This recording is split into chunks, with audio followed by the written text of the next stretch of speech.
Good afternoon, everyone. Good afternoon, and welcome, welcome, welcome. It is Tuesday. It is 3 p.m. ET, and we are so thrilled that you have found us here on A Mighty Blaze. I'm your host, Hank Phillippi Ryan, the USA Today bestselling author of 16 going on 17 novels of suspense. My current novel is All This Could Be Yours, an instant USA Today bestseller, which was just nominated for the Mary Higgins Clark Award. You all, thank you. I'm so pleased about that. And Mother, Daughter, Sister, Stranger comes out in September, and you'll be hearing a lot about that very, very soon. But anyway, today we are not here to talk about me. Today we are here to talk about The Water Lies by Amy Meyerson. This is such a riveting, suspenseful, twisty, emotional novel. I was surprised on every page. Highly, highly recommend this book, and I cannot wait for Amy to tell us all about it. It is her first psychological suspense. So welcome, Amy. Are you in California? I am. I am in my office at USC. Well, you are not buried. There's sirens, but I don't think you all can hear them. We can't hear anything. We are buried in snow in Boston, so I am lusting. Well, I won't tell you that it's 80 degrees here, that I actually felt like it was a little too hot when I got on I know. All of us here are digging out on the East Coast. It has been quite a blizzard. The book, The Water Lies, is your first psychological suspense. Amy is a very accomplished best-selling author in other genres. This is her first psychological suspense. Talk a little bit about why you made that switch. Yeah, I think, I think I had sort of, without realizing it, kind of always been writing in this direction. My first book, the Bookshop of Yesterday, it was kind of it was a literary scavenger hunt set in a bookstore. So it had a little bit of mystery elements to it. And then my next book was about uncovering, it was called The Imperfects. It was about uncovering a mystery in the past. And then my third one had mysterious elements as well. So I think I've always sort of been interested in it outside of genre. And then during the pandemic, I started to read and listen to a lot of thrillers. And I've always liked puzzles. I mean, my first book was literally a puzzle. And I think I was really drawn, as I've written in general, I've been more interested in plot. And I just was really drawn to seeing if I could, make all the moving parts of a thriller with twists work. So it was a new challenge that I was really excited about. This book is so twisty, and the plot is absolutely unique and perfectly linked together. Every question is answered and everything is figured out in the end, and it's all tied up very nicely. Were you surprised by the process? Were you engaged by the process? Was it frustrating? Was it fun? Yeah, I think, I learned pretty early on in writing in general that I need to know what happens at the end, or more or less, or I can't start writing. Because I think my first book, I wrote 2,000 pages where nothing happened. And I was like, this is not a sustainable way to write a book. So I think the process in certain ways, was pretty similar. It was just more learning. I really studied a lot of mysteries and thrillers to understand the arc, and where things happen. And so in that regard, and I kind of, for my own book, I sort of looked at that. The first draft I kind of just wrote, and it was more like the second draft where I started to really outline and structure. So I kind of figured out things along the way. Initially, you had mentioned something before about the Barb character, but initially we just had one perspective, and I wrote a chapter and I was like, this feels too narrow. So I added another one, and then something big happens, which I won't tell, in the midway point that wasn't initially part of my plan, but I realized something else big needs to happen. So I kind of learned as I was progressing. See all the secrets that are embedded in The Water Lies. Amy has alluded to all of them, many of them in just that tiny little 10 seconds that she was talking. And that is how twisty and turny and surprising this book is. There were moments when I thought, are you kidding me? Oh my golly, where did that come from? So highly recommended. Let me welcome some of the people who are here today. Shannon Hansen is here. Shannon says hi, and Lori Hernandez says, hey kids. Sherry Rosen said, I just read it. Thank you, Sherry. I hope if you loved it, let us know in the comments. I know you did, because it's irresistible. So many people are here. I'm scrolling through when I look over here. Robin Stoll and Susie Baldwin, and Terry is here. Terry Rosen says, I loved it. And she goes on to say, it is so twisty.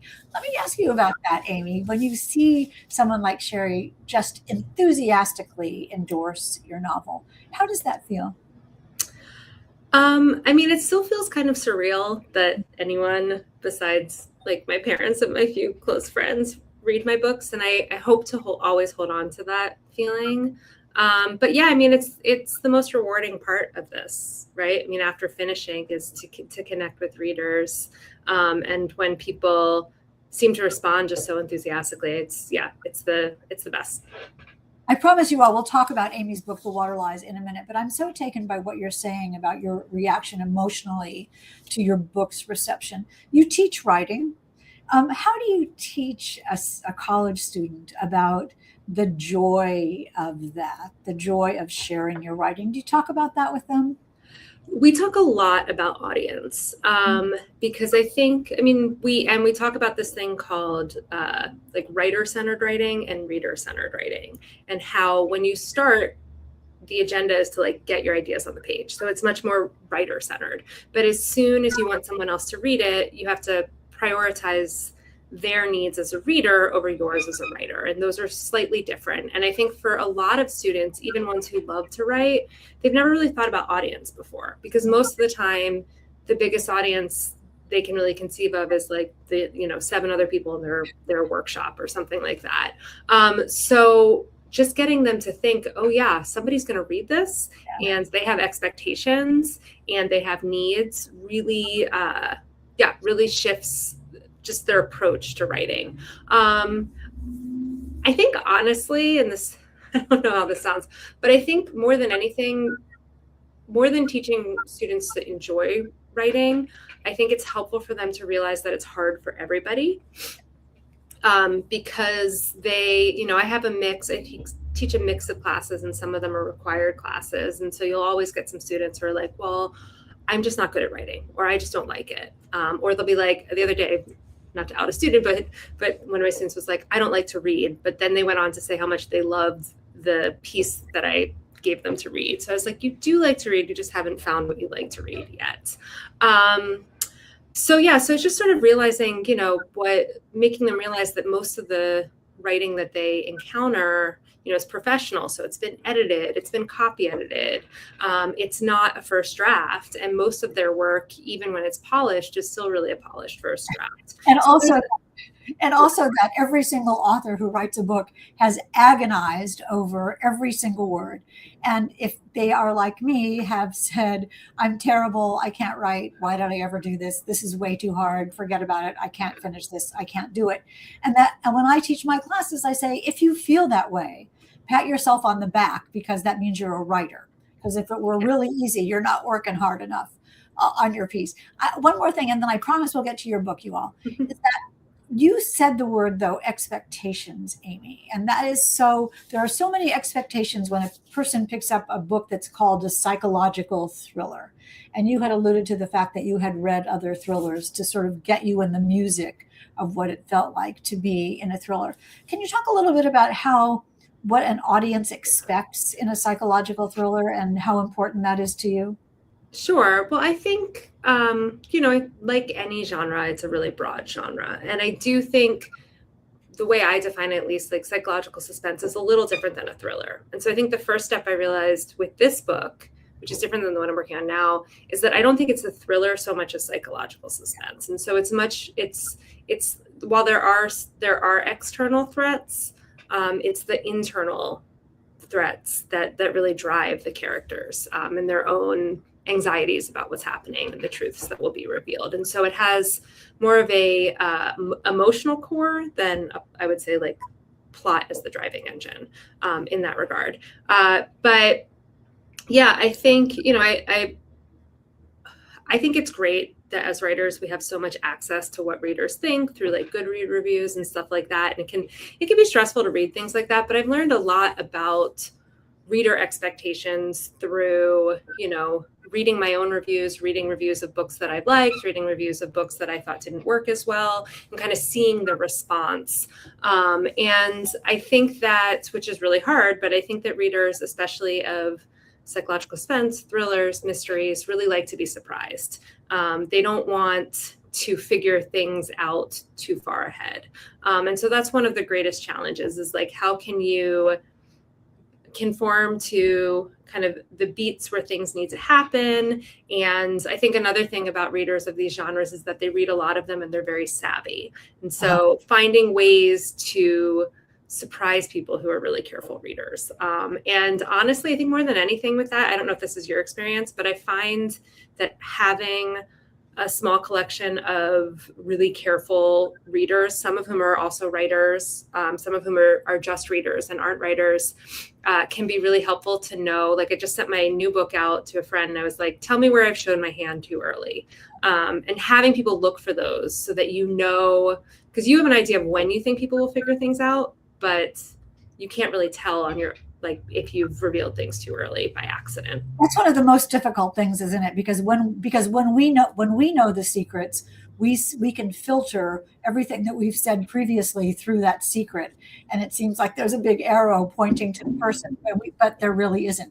I also want to talk about, in a minute, remind me, I want to talk about, besides secrets, one of the things that really drives this novel is the absolutely relatable characters, and I think that's so important in a good novel of suspense as this is. But let me tell you very, very quickly, welcome. If you are new to A Mighty Blaze, and I see some new people, that is great, and some veterans, Andrew Ball and Laurie Hernandez and Julie Brinkley, absolutely. So was started at the beginning of the pandemic by the powerhouse duo of Jenna Blum and Caroline Levitt to keep us reading and keep us as a writing community and a reading community and discovering new books and new authors. And we have been going strong since then and will continue to do so. Wait till you see the lineup of authors who are coming over the year. Today, we have the fabulous Amy Meyerson and her brand new The Water Lies. I'm going to quickly tell you about Amy. We alluded to the fact that she's a teacher, but let me tell you that she is the acclaimed author of the internationally best-selling The Bookshop of Yesterdays, The Imperfects, and The Love Scribe. Her books have been translated into 11 languages and are frequently chosen for best of lists, including lists from Good Morning America, People Magazine, Publishers Weekly, the Christian Science Monitor, Library Journal, the Philadelphia Inquirer, and the Texas Library Association's Lariat List, among others. That's not even all, but I'm going to go on. Meyerson completed her graduate work in creative writing at the University of Southern California, where she now teaches in the writing department. Her new novel, The Water Lies, was just published by Thomas and Mercer. And look at that gorgeous cover. So finally, Amy, we were talking about plot. Tell us the plot of this book, and then we'll go on to talk a little bit about character and theme. Sure. So as you showed on the cover, I have a book behind me. It's set along the Venice canals here in Los Angeles. And it's about two mothers, Tessa, who is heavily pregnant and has a toddler, and Barb, who has just turned 70. And so the novel starts with Tessa at her local coffee shop with her son, who is 18 months old. He's just starting to speak, so there's that kind of gap between what he wants to say and what he can say. And so they're at the local coffee shop, and her son Jasper seems to recognize this stranger there. Tessa's never seen this woman before, and it's one of those like mom shaming moments where her son is trying to talk to this woman who doesn't really want to talk to him, and he starts to have a tantrum, and it makes Tessa sort of feel like a bad mom. So after that, they return home to their house on the Venice canals, and Tessa sort of forgets all about it until the following morning, where a body surfaces in the canal right outside her house, and it ends up being the woman that her son recognized in the coffee shop. So she panics. Her son is too young to actually communicate more than like noises that he makes to call to this woman about how he may have known her. And she's determined to figure out, she's certain it's not a coincidence, she's determined to figure out how her son could have known this woman who drowned outside their home. At the same time, Barb, who recently had her birthday, discovers that her daughter, Regina, has passed away, and that she supposedly got drunk and drowned in the canals in Venice. She lives in New Jersey. She and her daughter have a little bit of a fraught relationship, but she knows that her daughter has been sober for years and just does not believe that she could have accidentally drowned. So she comes out to California, starts trying to figure out what's going on. The police tell both women that it's an accident. It's tragic, but there's not really anything to investigate. But they are certain that there is something to investigate. So they each start independently and quickly kind of team up and figure out what happened to this woman, and hopefully in surprising ways. So Dara in the comments is saying, ooh, and that's what we're all saying. I have to tell you, maybe that opening scene when Jasper, the toddler, seems to recognize the woman, Gigi, is such a perfect scene because you have tapped into that space where, as you so perfectly say, between what he wants to say and what he can say, which is a theme through the whole book. And also the fragility and the difficulty of being a mom whose little kid is just misbehaving in front of all the cool people in the coffee shop. Why did you decide to start with that scene? And was that fully formed in your brain? How did you come up with that bit of conflict? Yeah. So, I mean, that moment, although it didn't start in a coffee shop, was really the origin of the piece. My son was a little bit older when I started working on this book, but I was really interested in that conflict between what he wanted to communicate and what he could.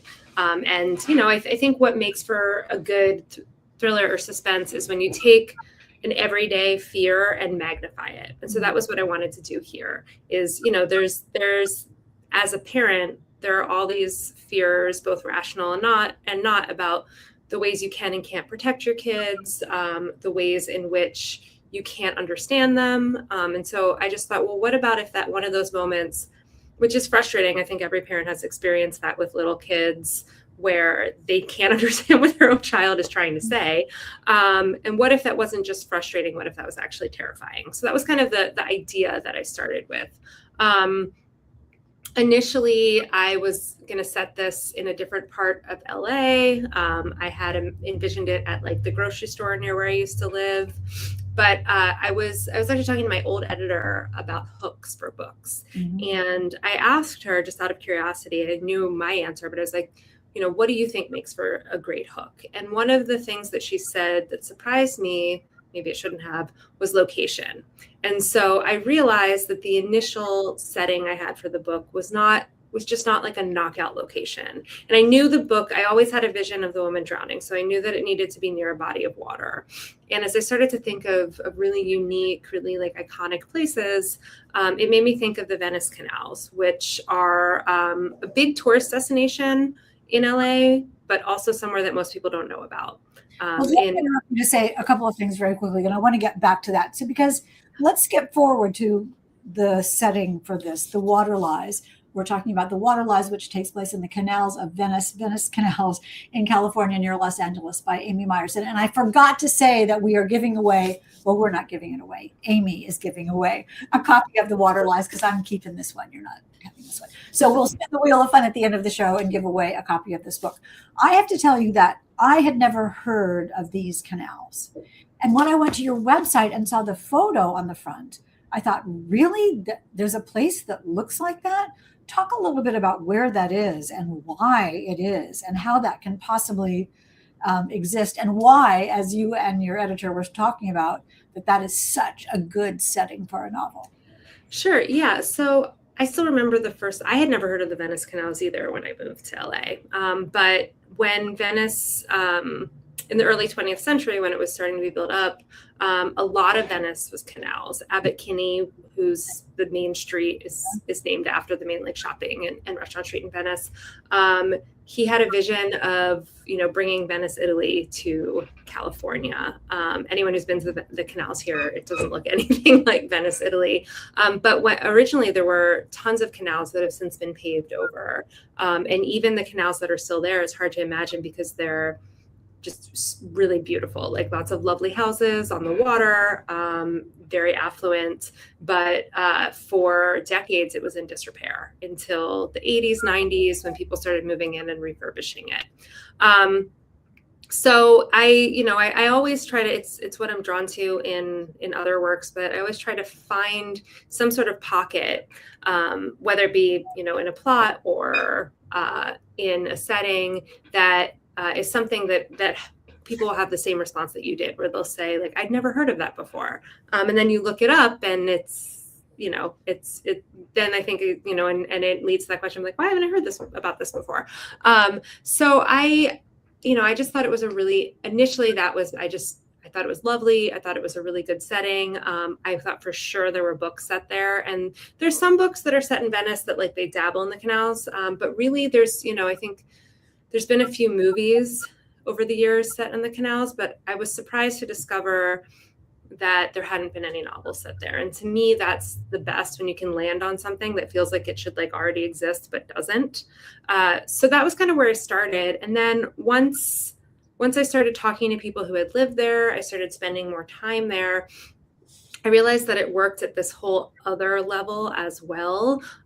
Because one of the things that's so bizarre about the canals is how kind of exposed you are when you live there, and how people just adapt to that. My experience of talking to people who live there is, like, the main reason people move away is because they eventually, especially if they have kids, don't really want to live in that environment. But it really is, there's just constantly tourists walking around, and people will look into your house. And some people who live there told me, you'll see people, like, sitting in your garden, because they just, like, it just, the barrier between, like, private and public gets really skewed. And so it's an odd place, even though it's incredibly expensive and it's lovely. It's a very odd place to live. And then the other thing that I realized while I was researching it that I found fascinating is how much effort it takes to make it lovely. So the way the canals work, there's some issues. There's only, like, water only comes in and out from, like, one source. So naturally they just get filled with a lot of algae.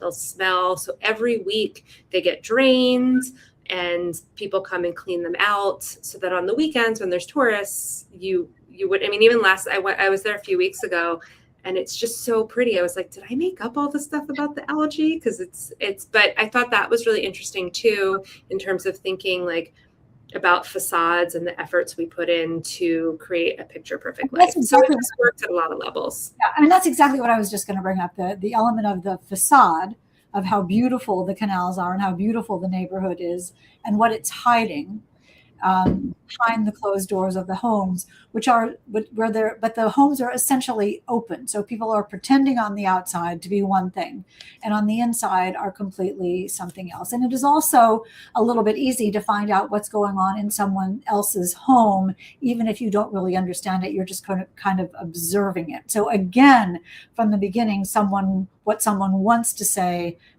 versus what they can say, what someone wants to look like versus who they really are, is such a wonderful metaphor in this book, and it goes throughout. Welcome some more people. Lynn Vaughn is here, and Julie Brinkley. That's great. Betty Fellows. Everybody's talking about the canals now. And Shannon says the setting sounds good. Susie Baldwin has been to the Venice canals. Lori says the storyline sounds very engaging and different. Every single one of you is entered to win in the Wheel of Fun drawing for the water lilies, since you have left a question or a comment. So keep those questions coming. We will ask as many as we can at the end of the show. Jade in the back room is searching for your questions, so make sure you leave them for Amy. Besides the facade, or maybe including the facades and the secrets, this book is so grounded in motherhood and everything that has to do with motherhood, with intuition and love for a child, and the desire for a child, and the need to protect a child at all costs, and the idea of belonging to your child or mother. Can you talk a little bit about that? You could talk forever about this, I'm sure, about motherhood as a theme in this book. Yeah, I in an odd way, this feels like my most personal book, because I started thinking about it after I became a mother, when my son was about a year old, and just thinking about all the ways in which, for me, motherhood really like changed the ways I saw the world. And so I really wanted this to be like my book about motherhood. A lot, one of the things that I was struck by, because I wrote a lot of this while I was pregnant with my daughter, or started thinking about it, and I was really struck because my mom and my mother-in-law were both in their early 70s, and I think with both of my pregnancies, I was very aware of how I felt like people were treating me, and I think that was a mix of how people were actually treating me and my anxiety that they were treating me a certain way. And I just found it really interesting that those experiences that I were having were a kind of interesting parallel to the experiences that my mom and my mother-in-law and their friends were having as like older women, and the ways in which they felt treated by society that was different than how they saw themselves. And so I thought it would be really interesting to put those in conversation with each other, sort of the literal beginning and literal end of motherhood, because Barb, the older character's daughter, dies, and that's not a surprise. That's like she's the one at the beginning of the book. And so once I started to think about that, it just kind of took off from there. And I was really interested in these ways in which, we're taught to doubt our feelings. Like one of the things that I felt a lot when I was pregnant, was that I didn't want people to think I was irrational. Like I didn't want people to blame any emotion I was having on being hormonal or something like that. And so I just kept a lot of notes and put a lot of that in the book and tried to make it as relatable as possible, hopefully, even though the situation that the character's in is ideally not relatable in certain ways. Well, it's interesting, and we'll take both of those, how the main character feels about her pregnancy, and how Barb, the older woman, feels about the sort of loss of not only her daughter, but the loss of herself as a career person and how she's treated. Going back to the main character, I love that. I mean, she's so careful to say, don't touch my stomach. Why do people feel like they can touch me all the time? Why do people dismiss me that I'm being irrational from hormones? She's so prickly, and she's so in love with her child, and she's so protective. And she's also in this marriage where she can't, when neither of the couple is quite sure that the other one is acting rationally, and they don't even know how to judge each other, because their lives are so in upheaval over not only the pregnancy, but over this death in the neighborhood and how they respond to it. It's gorgeous and complicated. Can you first talk about her and her pregnancy and her husband and her life, and the way women who are going to have a baby start feeling about the world? I know that's a massive question. Yeah, I mean, Tessa, I wanted her to have like complicated feelings about a lot of things in her life. And I think, one of the things I noticed while I was thinking about this book is that there's been a lot of books about motherhood over the last decade or so. And they're great. But a lot of them are either about reluctant motherhood, right? When people are sort of questioning if they actually want to do it. Or there's a lot of, like supernatural books that are sort of about, or even not supernatural, that are about more like kind of demonic children, either in a supernatural sense or not. And I found that the range of those kinds of books didn't really capture the experience that I was having, which is that I knew I wanted to be a mom, and it was still really hard. And it was really hard in ways I wasn't expecting, from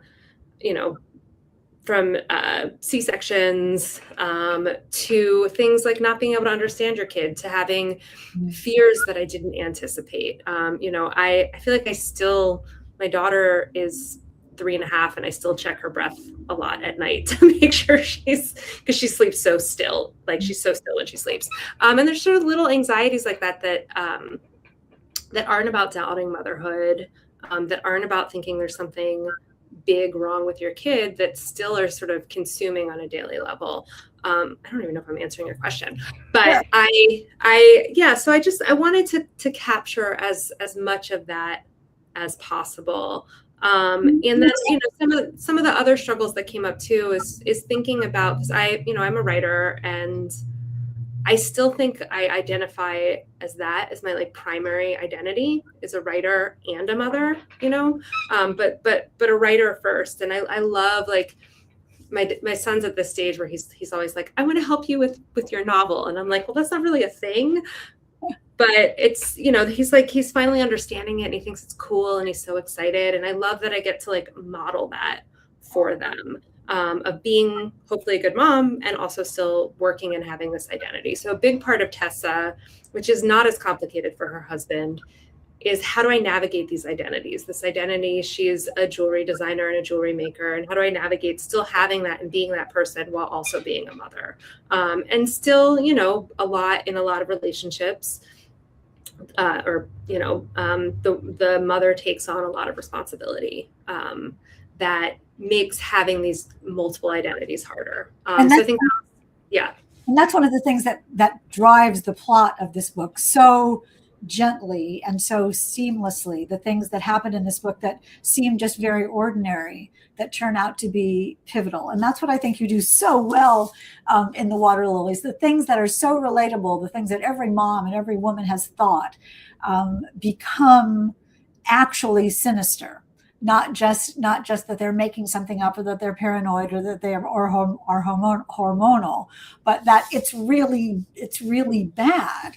And there's a thing of intuition, a maternal intuition that you allude to in the book, how we just know. Don't ask me how we know, but we just know something is wrong. And both Tessa and Beth have that maternal intuition. Talk about that. Talk about a thing being a thing. Is that a thing? I think so.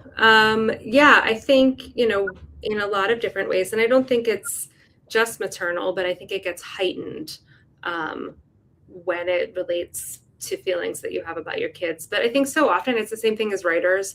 Just so often we're taught to doubt our gut reactions to things. And, particularly as women, we're taught to doubt that. And so I wanted to, not without giving too much away, like I wanted that to be the core, that like these women, everyone's telling them to doubt themselves, but they know that they shouldn't. And that drives both of them. And for Barb, I think she feels like that's tested because her intuition has led her astray in the past. And how to, but knowing that, like, and really trusting herself. And I think one of the things that was really interesting too, when I was writing this, was I talked to a few police officers, and talking to them about this kind of situation really gave me so much empathy for them, because it's a really impossible job to have to tell people that their loved ones, had a tragic accident. And what both police officers I talked to told me is that people just really don't want to believe that. They don't want to believe that somebody, got intoxicated and fell to their death or something like that. They're looking for some sort of reason. Something must have happened, and it's very hard to convince people otherwise when there's no evidence that anything else happened. And so I understand why the people in the book doubt them, but I wanted to make sure that they ultimately were rewarded in a sense for trusting their intuition. And there's a really poignant scene in the book where Barb is trying to force the police officer to understand that she really thinks that it was not an accident that her daughter died. And you feel the police officer's sympathy about it, and you feel her urgency about it. And it's very powerful, and it's very beautiful. This is as sinister and suspenseful and scary and shocking and surprising as any psychological thriller, suspense novel is. I don't know, I guess as you're right, it's not really a thriller, if we have to call it something, but it's certainly a novel of suspense, or domestic suspense. And it's heartbreaking and surprising. But what are you like? You teach writing, but when you're writing on your own, what are you like? Are you a happy writer? Do you pull up to your computer and say, oh boy, I can't wait to write my 1,000 words? Or how do you deal with the writing life? Oh, that's a good question. I feel like it's like very parallel to questions you get asked a lot, but I've never been asked quite in that way before. That's an interesting way of putting it. Because I think think I'm a very disciplined Oh, writer, I would say. I feel like at some point I realized that if I was going to be a working writer, I needed to write every day. And so I just am very committed to routines. And I don't even, I feel the reward of writing, I would say, more than like the joy of it. I think there's a lot of celebration in the product that you produce. And every once in a while, because I have so many friends who are writers, it starts to feel normal. And every once in a while, you have to step back and be like, I get to create stories for part of my living. And people read them, strangers read them. I was saying that before. So I think but there's just so many mixed emotions of being a writer and putting a book out in the world that, I think for me, it's like, I know that I've had books that have done really well. I've had books that have done less well. And so as I'm writing, I think the thing that really keeps me focused is the routine. And then as I have a routine, I start to feel like I know the characters, become fully formed in my head. And I really love like living with a book for a while. And I think the thing that makes that possible is just doing it every single day. the character Barb is especially wonderful. I mean, I suppose she reminds me of me a little bit. I don't know, but her feelings and her fears and her regrets and her hopes are very realistic. How did you, since that's not you, Yeah. how did you create such a Yeah. believable Well, character? I realized, I think the natural thing to do in this book would have been to have, I still have two points of view, but rather than having it be Tessa and then Barb, the mother of Regina who died, it would be Tessa and Regina, right? And then Regina's story would be in the back and leading up until when she dies. And I didn't want to do that because, again, I really wanted to make the whole book about motherhood. But I think when I wrote the first chapter of this book really quickly, and actually the final version of it is not that different than like the initial one I sat down and wrote, which doesn't usually happen. And as soon as I finished the first chapter, as I was saying before, I was like, I think this is too narrow. I need another voice. And all of a sudden I was thinking about, well, the mother of this woman who died, I mean, she doesn't die in the very first chapter, but I knew that was going to happen. And I was like, what would this mother be going through? And all of a sudden that just opened up a lot. And I'm very close to my mom. I'm close with my mother-in-law. My agent is also in her 70s. So I feel like I have a lot of influences of women at that age. And I just talked to a lot of them. And it was really interesting because I feel like my impression was this frustration over like feelings of visibility and invisibility. But then when I would just ask my mom and her friends, what is the thing that frustrates you about how society treats you? There's just such a broad range of answers. And one of my favorite was one of my mom's friends. I just told her this, and I told her she inspired one of the friend characters in the book who says this, but she was just like, we have all of this wisdom that people take for granted. And I just, that's tragic, but I also just like, I loved that as a feeling as opposed to like feeling ignored. I mean, it is a form of that, but it's like, it's at your loss that you're ignoring us. Exactly. That's so much fun to think about it, that it's your loss. I'm right here. And why don't you just ask me? Because I've been through this before where I remember my mom talking about, I would come to her with some revelation or some new idea. And she'd say, yeah, we did that in high school. It's exactly. Yeah. And so I just really wanted to celebrate and honor like the older women in my life. And it's great. I think there's a lot more books with older protagonists than there used to be. And I love that you give Barb and Tessa then a new kind of found mother-daughter relationship. Yeah, because they're both missing that in their own lives in a lot of ways. So and that link is really lovely. Congratulations on this. Let me ask you one more question, and that is, was this always the title? No. So for a long time, the title was Maternal Instincts, which really helped me focus the book. And I really liked it as a title. I don't think I've titled any of my books actually, or whatever I had initially was not the title that they ended up having. But my editor loved the title. We went with it. And then when they started designing the cover, I think everyone was on the same page that it had to have a picture of the Venice canals. And my editor said something really smart. She said, as soon as we got, it wasn't exactly this image, but there was like a few we were looking at. And she said, as soon as we put the title on the cover, she said they don't match because Maternal Instincts is character driven and the cover is really location driven. And she's like, it's confusing. And I realized she was right. And she was like, I think in some ways it makes the story seem narrower than it is. And it also maybe like gives some things away that we don't want to give away. So then, we were brainstorming, and actually, my friend Katie Hayes, who's another writer who wrote The Cloisters, she was the one who came up with the title. And I gave my editor like 40 titles. And within a half hour, she wrote me back and was like, The Water Lies. And I ended up really liking it and liking the way that lies has like this double meaning, and the stagnant water is often in the book. So it just worked out really well. And I think it ultimately was a better title for the book, even though I love my initial title.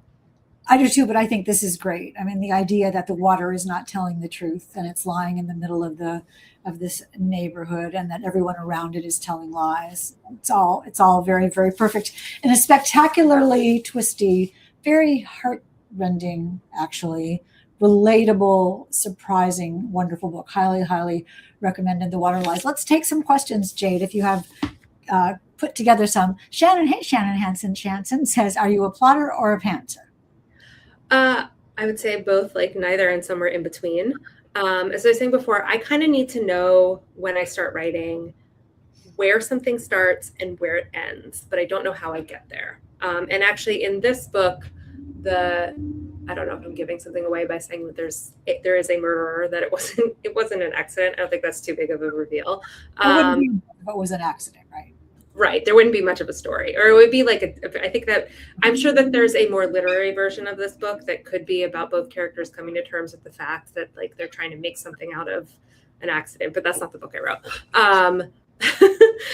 But yeah, so in this one, actually, in some ways the murderer was the same person, but in other ways they weren't.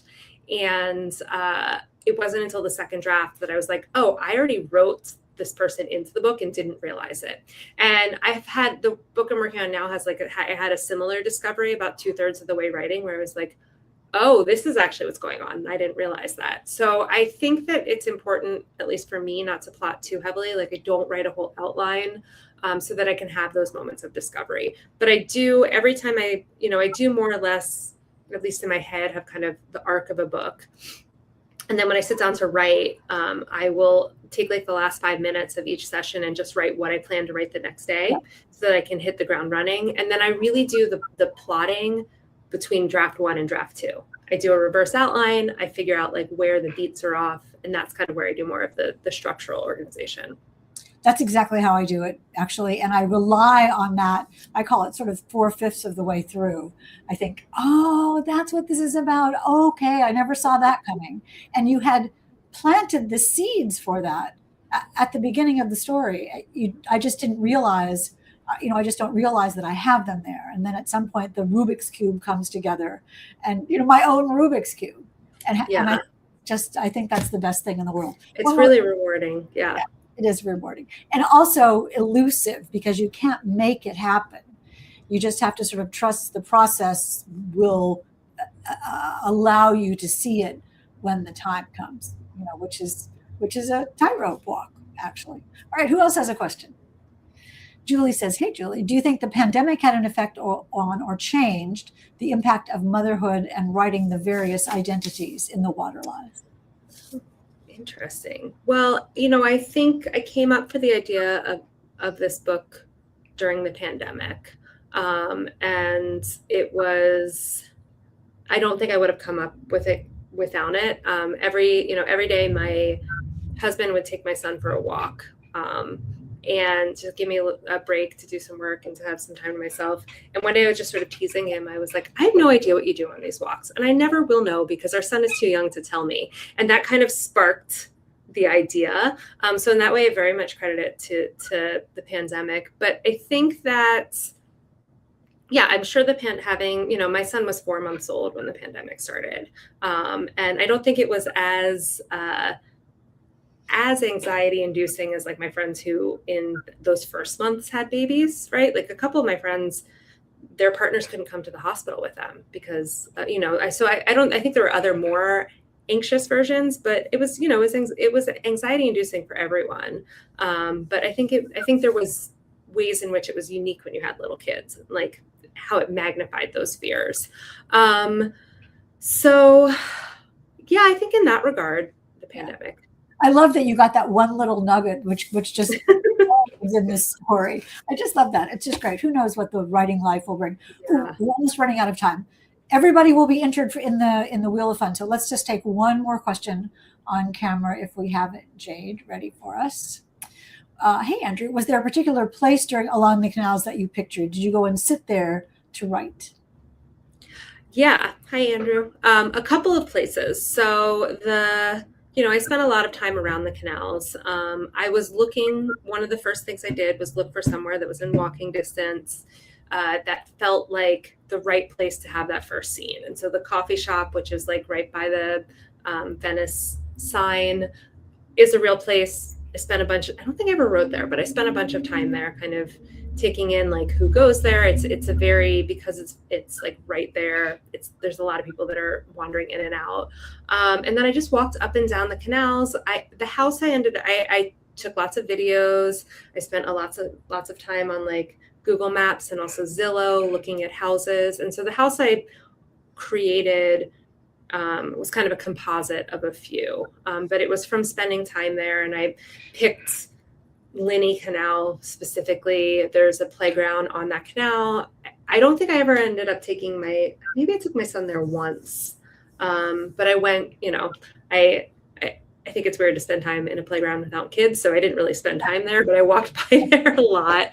And just kind of taking everything in and jotting things down. One of the people who comes up a lot in the background is a painter. Every time I've been to the canals, there's somebody sitting there painting. So just trying to make it as authentic as possible.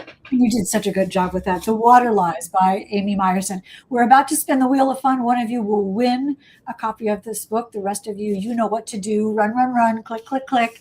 Get your own copy of The Water Lies. Jade, let's spin the Wheel of Fun right now and see who's going to be the lucky winner. Look at all of you who are here today. That's so nice to see you. I love it. And the winner is Sue Street. That is so great. Congratulations, Sue. We are so thrilled that you came today to hear Amy Meyerson talk about The Water Lies, and you know what to do. You will get an email saying where to send your address, and Amy's people will get you your very own copy of The Water Lies. Let me keep you here for one more second, Amy, while I tell you all, do not move, do not get up unless you come back in about 10 minutes, because we will be talking to the brilliant Adele Parks about her new bestseller, Our Beautiful Mess, which you do not want to miss. Adele has been on tour in the United States and has been on a blockbuster tour. She's quite amazing. So stay right here to hear from Adele in about 10 minutes. And next Tuesday at 4 p.m. ET, we will be talking to Isha Rhea about You'll Never Forget Me. Look at that. Ooh, the green light is in the cover. Look at that amazing cover. She's either really sinister or really hot. I don't know, maybe a little of each. You'll Never Forget Me by Isha Rhea, and we will talk to her next week. Amy Meyerson, thank you so much for this. And did I hear you say you were working on another book? Yeah, it may come out before the end of the year. We'll see. Going to my mailbox right now to wait for my copy of it. I cannot wait to read it. I am such a fan. Thank you for being with us today. And thank you all for being with us today. We so enjoyed this conversation, and I always absolutely love seeing you all. I will see you in 10 minutes, I hope. If not, we'll be back next Tuesday, and we'll see you then. Remember, it is always safe inside a book.